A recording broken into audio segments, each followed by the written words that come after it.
So I had actually never had any plans to work in civil society and the nonprofit world when I was studying social organizational psychology. I started my career in the business sector, and I was working actually in a space where we're trying to make a better life and a more rewarding atmosphere for employees, working with human resources. It wasn't until I moved to Turkey in 1999, where my parents are from, and then I had the opportunity to transfer this knowledge and skills into a new sector and try to help people in overall society, not just in organizations, help those people have a better life. There was a very tragic earthquake in 1999 in Turkey, in which NGOs were very active in responding. The EU process and discussions had started with the Copenhagen criteria, so civil society was given a new role.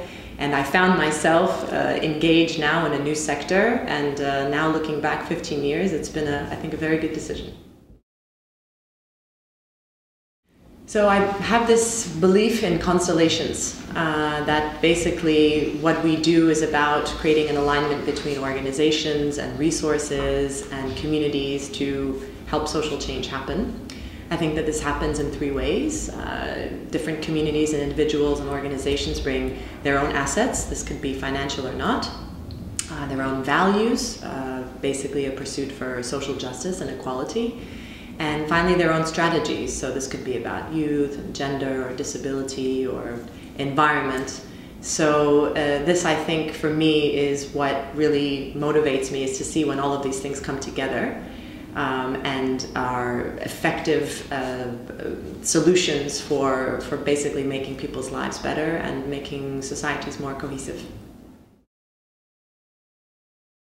Well, first and foremost, I would say an enabling environment. So a space in which civil society all over the world can operate safely and freely.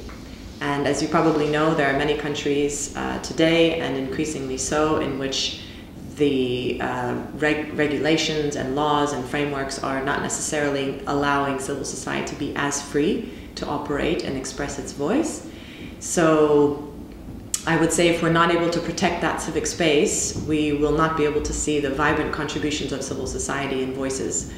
One other thing would be, again with regards to space, but maybe in a more specific way, is the capabilities and capacities and connections for civil society to do what they need to do. And there are many parts of the world in which civil society doesn't have those kinds of opportunities, and I think it's very important to help further those options. I'm most inspired by the most local level. I shouldn't say that I'm not inspired by these great big foundations in Germany and Europe and Turkey and the world. Of course, it's really wonderful to see that they probably share the inspiration and want to contribute to that change. But for me, the most powerful moment is when I meet someone from a particular community or a group, and they are what you would call just your average person. They're just as important as anyone else in society, and they've given up their lives and professions to do something to make a better world. And that I find to be very inspiring.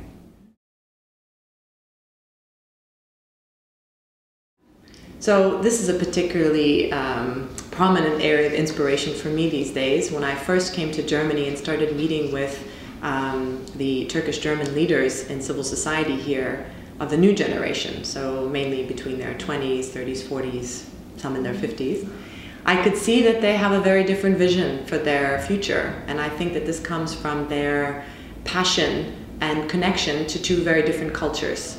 And I don't think that they necessarily see these as being separate from one another.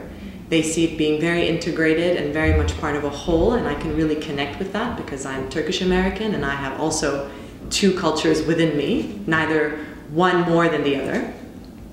And what I see has happened in Turkey, which I've been very lucky to be part of over the past 20 years, is the development of a civil society in which people feel very empowered to make change happen.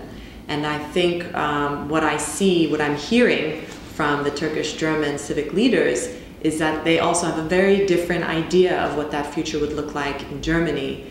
And I think that also has to do with their views on making their pursuit for equal rights and access to education and environment opportunities for youth and employment, making all of this possible so that not only the Turkish community, but all people living in Germany have an opportunity to have a better future.